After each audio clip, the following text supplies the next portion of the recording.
They're all crazy stupid.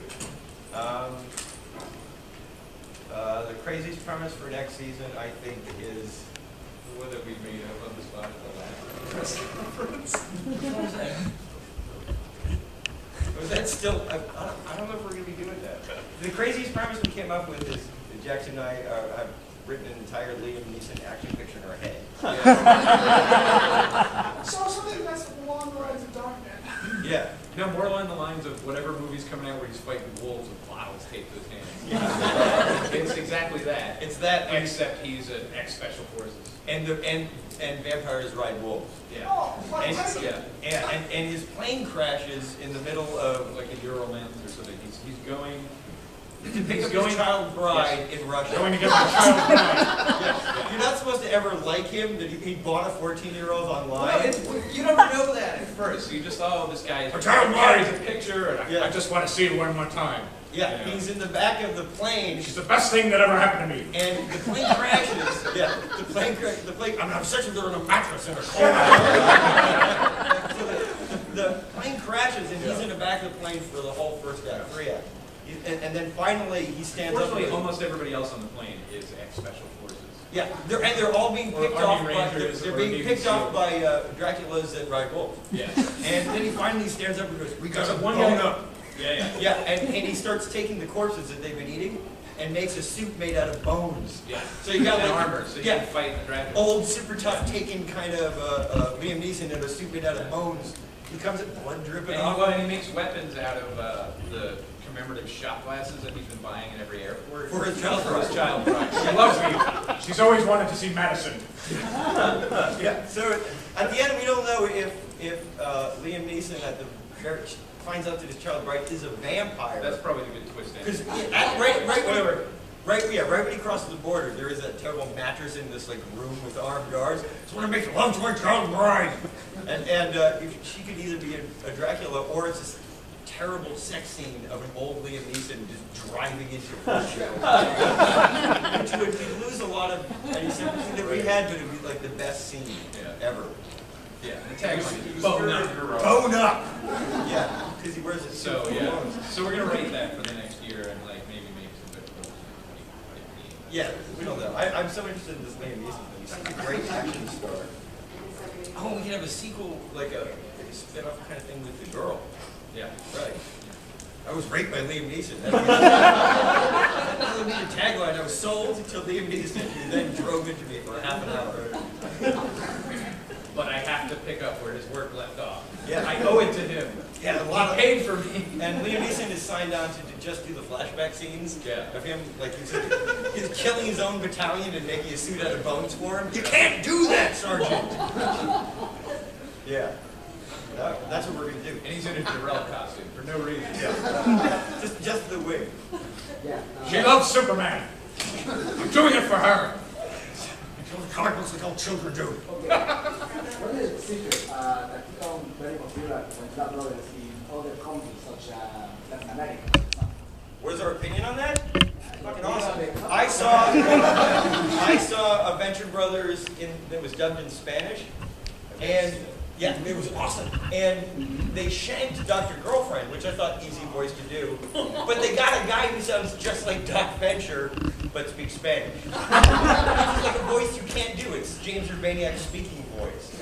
So I was amazed by it. But, you know, a tough critic on the Dr. Girlfriend. In the spirit of your Helen Keller versus Anne Frank fight, who would you pit against John Merrick, the Elephant Man? A beautiful woman. Because you would just be crippled by it.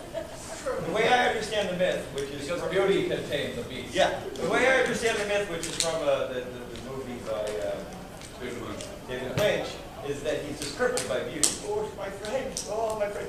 That if you just bring in a beautiful woman and say, I love you the way you are, then slit his fucking throat right through all that grisly mass of we're looking flesh. for a good fight, though. No. You're saying, oh, what's his weakness? How can I kill John Merrick, the Elephant Man? Oh, just like a strip to the waist fight with John Merrick? Yeah. Just like punching him? Oh, chop. Oh, the orangutan from Murders in the Middle. Yes. Oh, I didn't mean to give away the game. In case you guys haven't read a copy. You guys want to go over there? Yes. All right. First off, thank you for creating Venture Brothers, and it's finally great to meet you. My one question is, did the Sovereign kill Brock's brother? I'm like thinking about like this Brock. Left field, I'm like, do we even Brock? Jesse, do we even Brock? If your question is, has that ever happened in our show?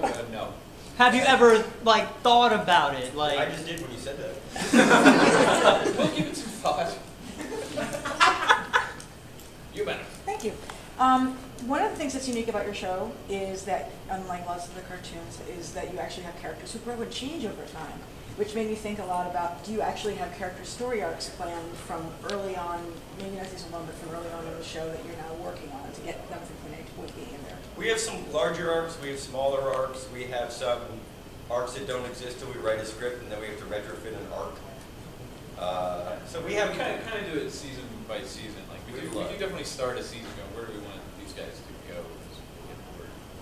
And then we go right. Yeah, and we or have it takes 2 seasons. We have a big giant arc that we don't speak of. Usually because we just somehow we wreck it in the middle of the season and rewrite the arc. But we do have a master plan. It's just not.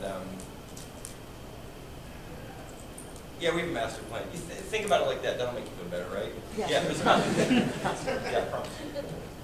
I was wondering, you've got to have an evolution in the style of creating the show. So could you talk about, like, starting from season 1 to where you guys are now, of actually what changes went in terms of how you structured the writing and how you structured the production from the storyboards of getting the show to where it is now, and how you streamline the structure and evolution? It's mostly been the same all along, unfortunately, because like we do too much. We're just now starting to kind of get enough money and enough seasons and mishaps behind us to go, well, wouldn't it be great if we had an extra guy for this department and stuff like that. It's pretty much the same thing. It's designed for 2 weeks, storyboard for 4 weeks, record the thing.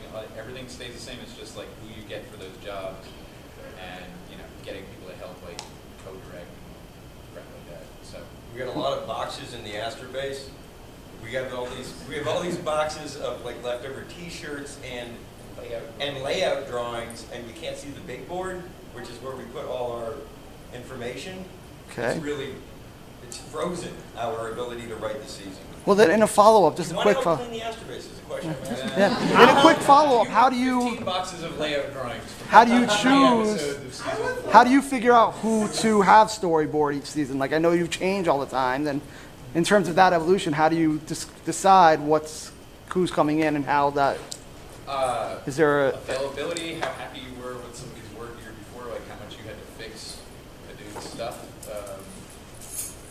And then just like looking around for other people or looking at other shows, and going, that's what I'm looking for. That kind of thing. Who worked on that? Get that guy. But so sometimes we have to get rid of people because they're not working out. Other times we just lose really good people because somebody offers them a real job where they don't have to wait for 6 months for you to write the scripts, and they just get to go work for Disney for 2 years. Or Pixar, where they just massage your shoulders and pay you tons of money to make it great. Which is my dream. Go back.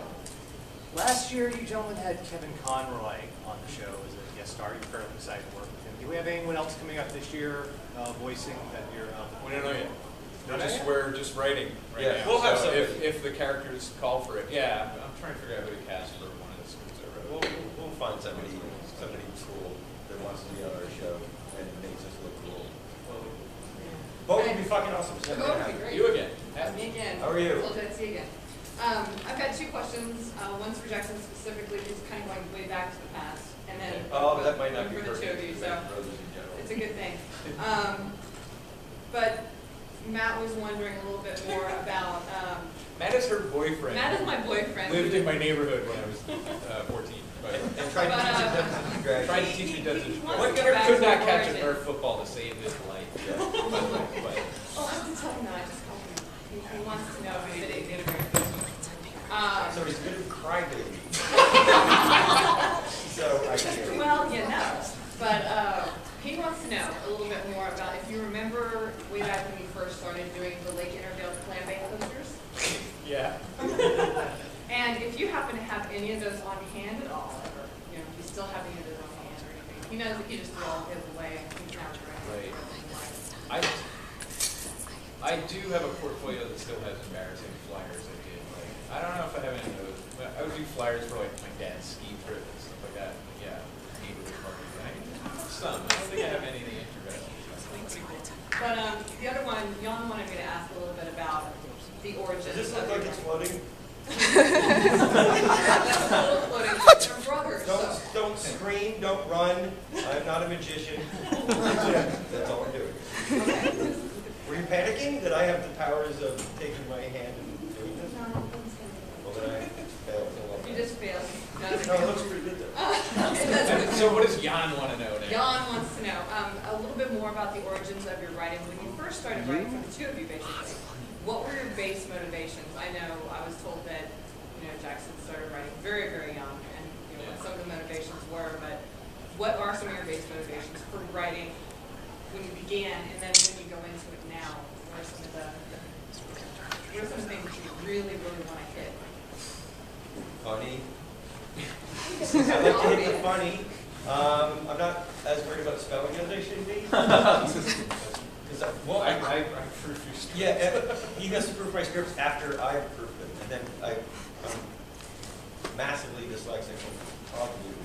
Right on, man, right on. Yeah, so they're a mess. What made you start writing? I don't know. What made me start? I was super into comic books. When I was a kid, my brother, would make his own comic books and draw. He was older than me, and so it never seemed like not a thing to do. And then one day you go, maybe this is really because I can't stop making it.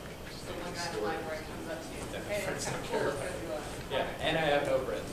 So I just like talking to more people than one. And writing's the best way to do that. Because one can have a one-on-one conversation. Okay, then Brock, so he's running. But this way we can write it down and then have other people read it and they go, so I got it. No, I got and you.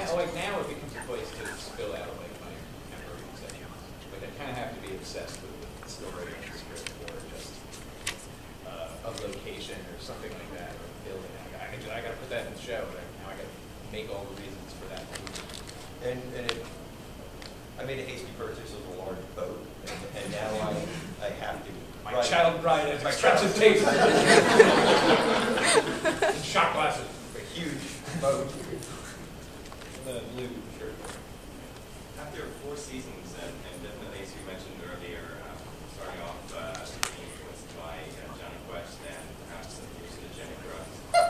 No, Brad. No, I'm saying I've never had any. I am saying I've never had any. I'm curious about you. I've never seen a vagina. I don't know. It's great. He doesn't actually know what it is.